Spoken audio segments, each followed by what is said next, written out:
Labour Federation, Cosatu, has called for the decriminalization of cannabis in order to boost the economy and remove the industry from the control of criminal syndicates. In a submission to Parliament's Portfolio Committee on Justice and Correctional Services on the Cannabis for Private Purposes Bill, Cosatu said the size of the commercial cannabis industry was potentially about 30 billion rands and could create as many as 25,000 jobs. Talk to me about this. I'm joined by Cosatu Deputy Parliamentary Coordinator Tony Heinrich, as well as ACDP MP, member of the Justice and Correctional Services Portfolio, Stephen Swart, and Silo Saiben, CEO, that's Gabriel Thoron. Good to have you with us, gentlemen. Good evening, and thank you for joining us. Good evening. Thanks. Let's start with you, Steve. Then, what are your views on the suggestion of the decriminalization of the cannabis sector as a way of creating close to 25,000 jobs as it stands at the moment?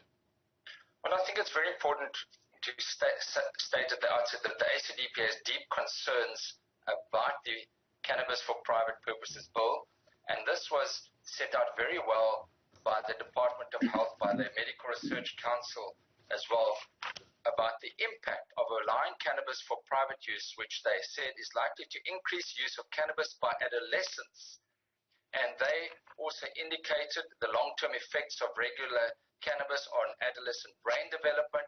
Brain development continues until the age of 25. So we've got deep concerns about the usage of cannabis, particularly amongst the youth. We also are aware of the Medical Research Council's document where they said that cannabis comprises between 22% and 40% of drug treatment demand in South Africa, and up to 77% when it comes to children or youth 19 years and younger. So it's a massive concern for us from the ACDP's perspective. We know our societies are ravaged by substance abuse, and yes, alcohol is just as bad, the abuse of alcohol. However, that having been said, we need to distinguish between THC, which is the psychotic cannabis, and CBD and CBN. And I think that is where we, from the ACDP's perspective, would like to look.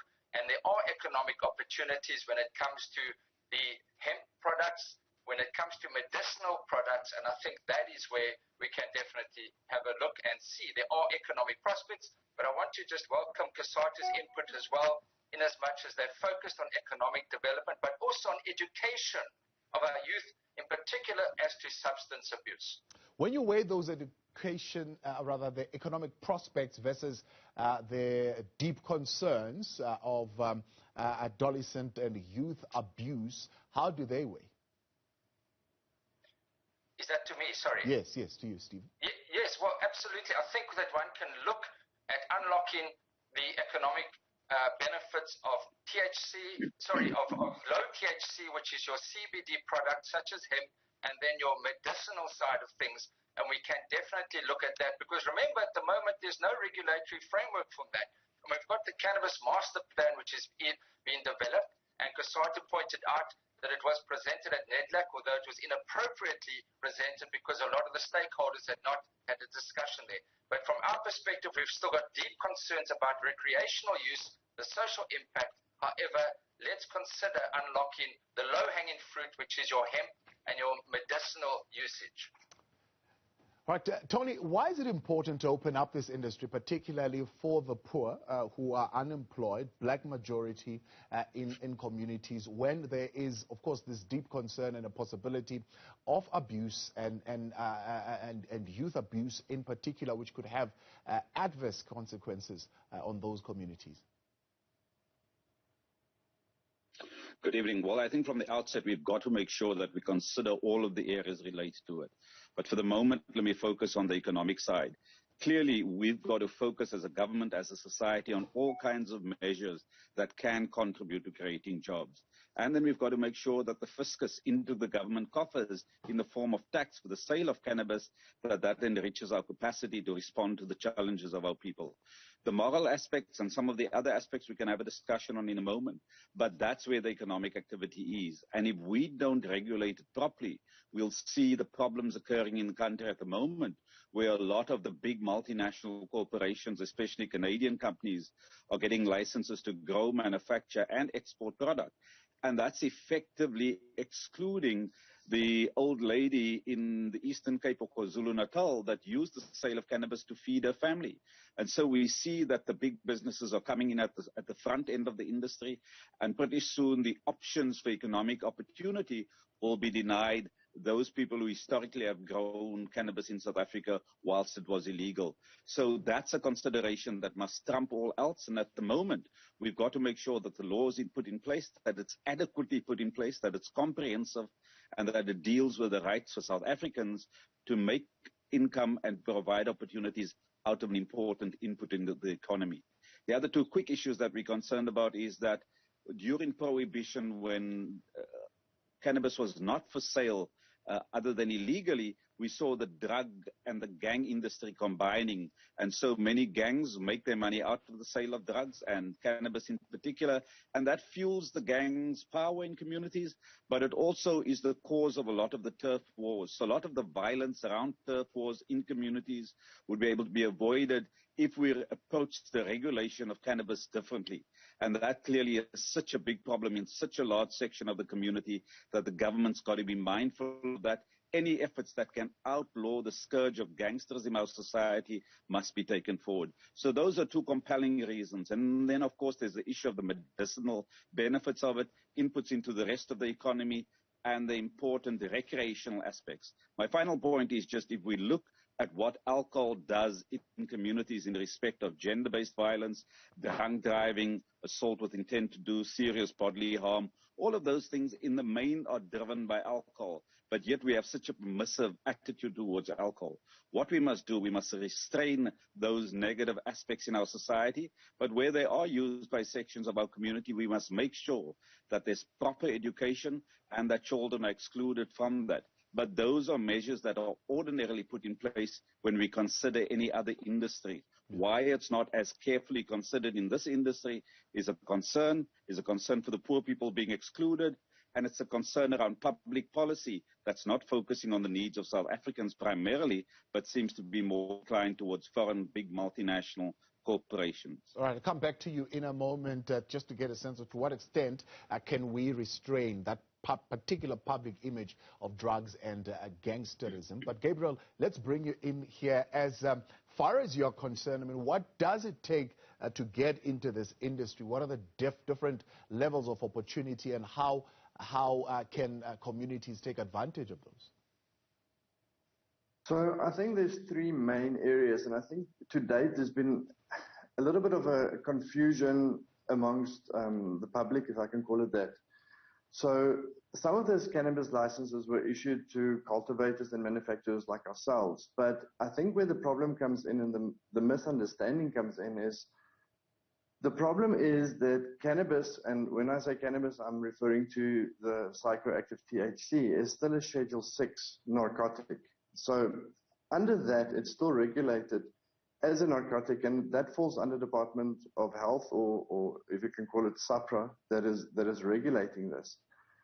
And for that reason, licenses need to get issued to pharmaceuticals in order for them to grow and then further extract materials from this. But if we look at the cannabis bill, there's two other areas as well, which is your recreational side and the industry.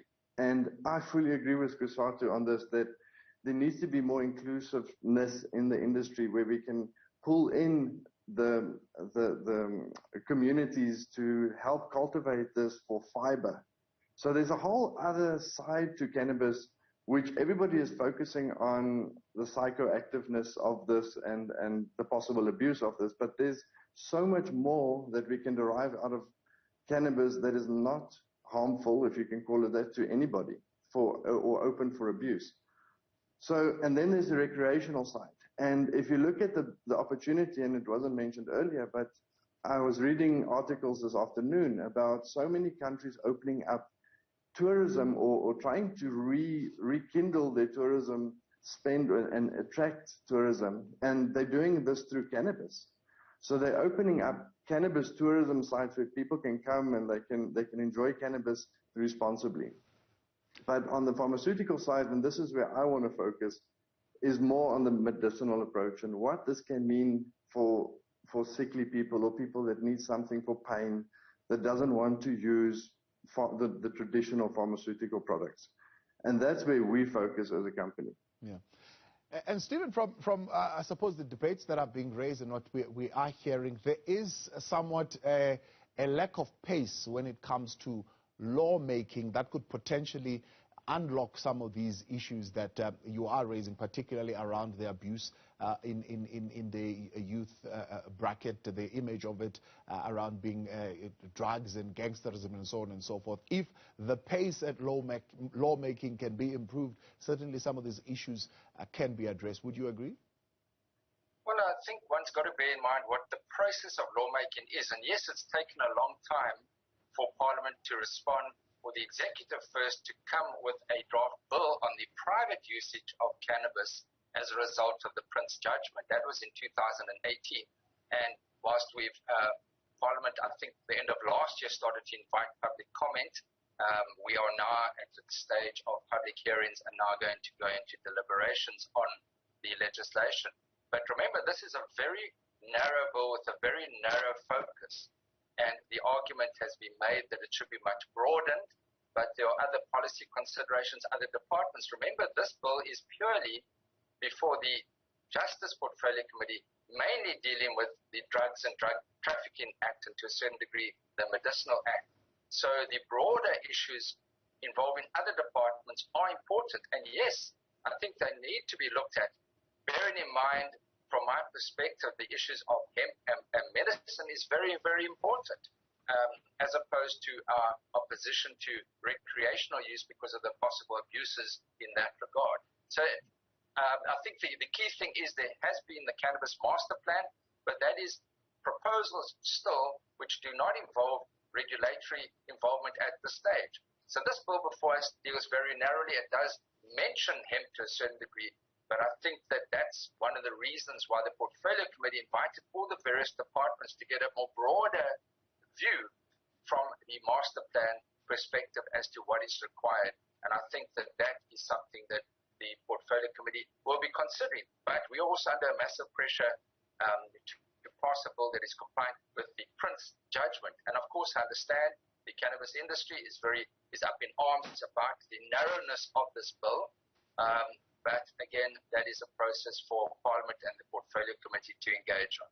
In Focus with Tony Aaron-Rach. He is the Cosatu Deputy Parliamentary Coordinator. Stephen Swart for the ACDP is an MP and a member of the Justice and Correctional Services Portfolio, as well as Gabriel Theron, the CEO of psilocybin in the industry of cannabis, talking about the potential for employment for particularly poor communities in this particular space. Before the break, Tony, saying let's talk a little bit about how do we dismantle those restraints, right? The marijuana sector particularly, or the marijuana, the plant itself, being pretty much regulated under the Drugs and Drug Trafficking Act, as you're hearing there from Stephen Swart. So how do we then restrain that particular image of drugs and gangsterism and isolate it from the business prospects in real terms? Well, let me just say one thing about the parliamentary process. We've got to have comprehensive laws that's got to be based on science. And clearly that the Constitutional Court had to intervene just shows the lack of connection that our representatives in Parliament had to people and what their interest is. So the Constitutional Court compels them to do that. Even as they do it, they don't do it properly. So clearly there has to be a relook at how our Representatives Act. On the matter about, I'm absolutely convinced that we've got to do education amongst young people, and we've got to make sure that we don't let it become a new source of addiction or a new problem in the society. But if that's the only consideration, then we'd expect the same kind of vigor in respect of how we deal with alcohol and other pharmaceutical drugs that people get addicted to. So we've got to be even-handed in our approach. But on this matter, we're concerned about the job opportunities and the economic opportunities.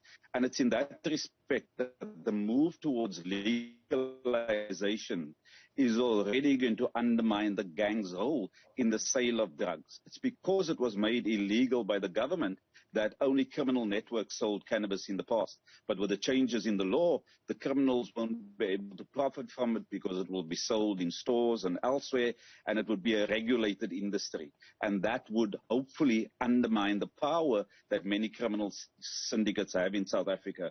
We've seen books like The Gangster State defining the connection between the gangs out there and many of our representatives in the legislature. We hope that this is not the reason why there's not a push to move towards both value add and the sale, the private sale of this by people who grow it.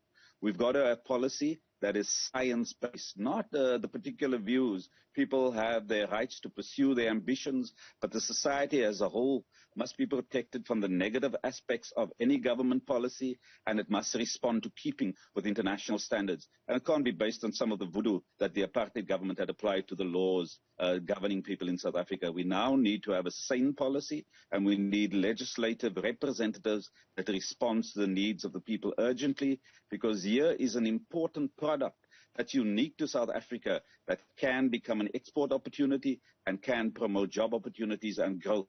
And that's what we want to prioritize as Cosatu, and that's what we want to see our legislatures focus on also. Yeah. Well, I suppose the argument can be made, Tony, that alcohol, for example, is decriminalized, so to speak. You can sell it freely anytime as long as you've got the license in this country. Yet that has not certainly stopped the black market from thriving and operating to an extent. How different is it going to be with the marijuana sector?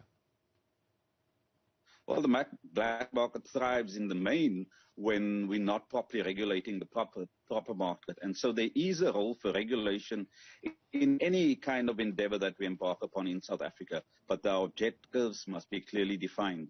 And it's in that regard that when we ask the legislatures to continue the different issues that has a bearing on us, alcohol and the alcohol industry is such a strong source of influence of the South African society that even though it's the most destructive product in South Africa in respect of gender-based violence, car accidents, violence and trauma, we don't see the same kind of screaming in the legislature among certain individuals. We must protect the society against any element that has negative aspects to it.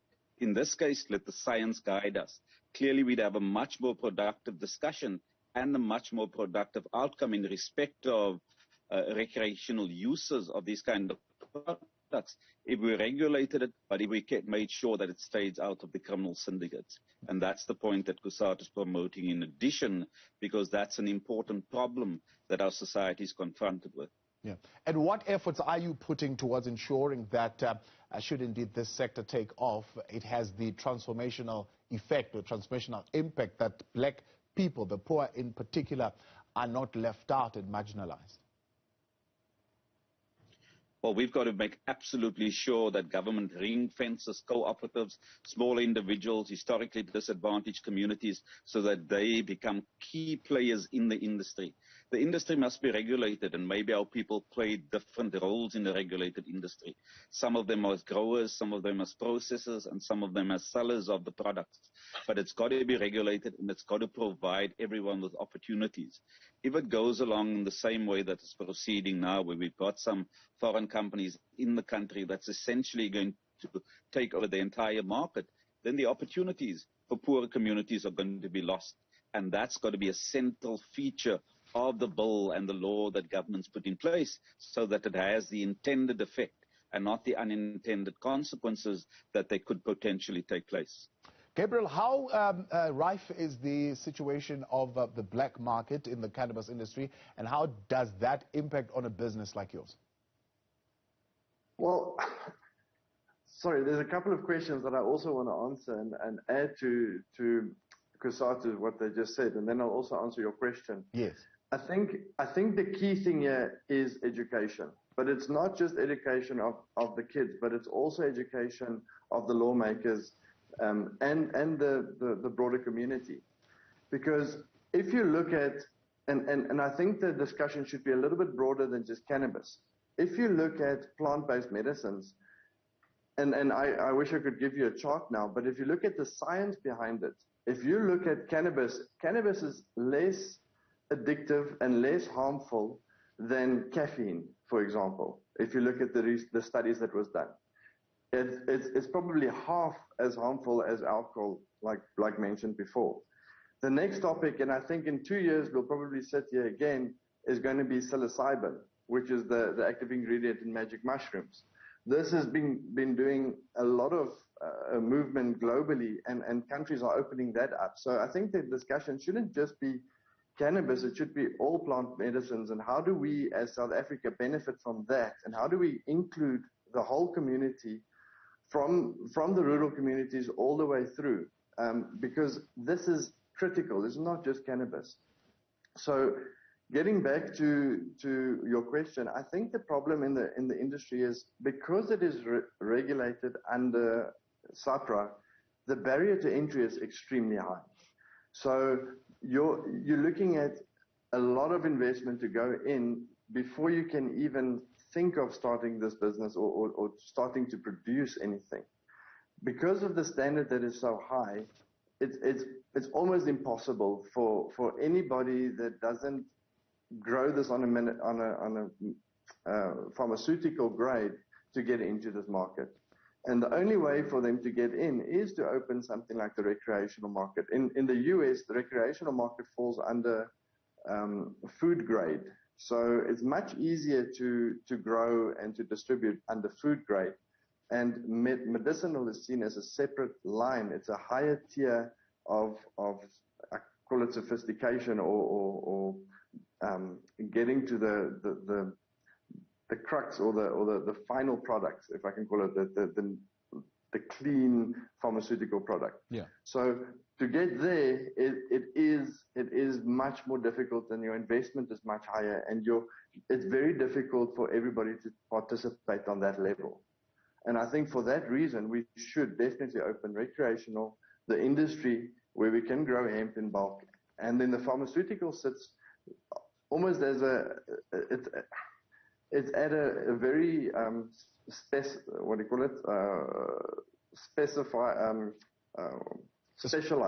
level. Yeah, specialized. Yeah, so Gabriel, if I understand you saying broadly, the masses of communities would gain quick entry into the industry at more the recreational level than they would at the medicinal aspect of things, because that requires a whole lot more investment, because it's a slightly refined kind of discipline that requires a whole lot of technology and investment into it. It's that, and then the second one is the industrial side, because a lot of the communities are sitting on a lot of land. They have access to land. So I think the industrial side, where they can grow hemp in large quantities, is definitely something not to be overlooked. And that is an easy thing to get into. ACDP, is Stephen Swart open to exploring the value in the recreational side of marijuana more than the medicinal side? Well, as I indicated earlier, we are deeply concerned about the societal impact, and I don't think that is being properly addressed even in the public hearings. We know our communities are ravaged by substance abuse. We know that if we talk about the science, here's the Medical Research Council. They have said, and we know the pressure on our public health facilities at the moment. They have said that there's been an increase in cannabis usage and drug treatment for cannabis over the past decade, and that funds were needed to be provided to address the increasing demand for mental health and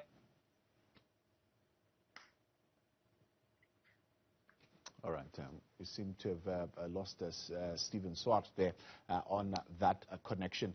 All right, let's wrap up the conversation. Tony Ehrenreich, the moral debate, I suppose, is where a large part of this is now going to be stuck, particularly around the recreational use of the marijuana sector.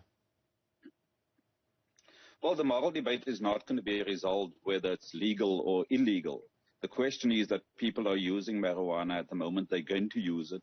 The sooner we regulate it, the sooner we can take it out of the hands of the criminals, and we can make sure that the products that people get are relatively safe because it's regulated. So the reality exists at the moment. We've got to fight the moral battles because we'd like to see people reduce their intake of alcohol, cannabis, and all kinds of drugs that become addictive that they get out of the pharmacies. But that's going to have to be matched by education, and part of the money that's made out of cannabis sales, the taxes on cannabis sales, has got to be ring-fenced so that it is used for education, especially of young children, because there is a real danger of them getting involved in cannabis use. We want to avoid that. Tony Ehrenreich, appreciate your time, and thank you very much for joining us. Stephen Swart, as well as Gabriel Theron. We'll leave it there for tonight.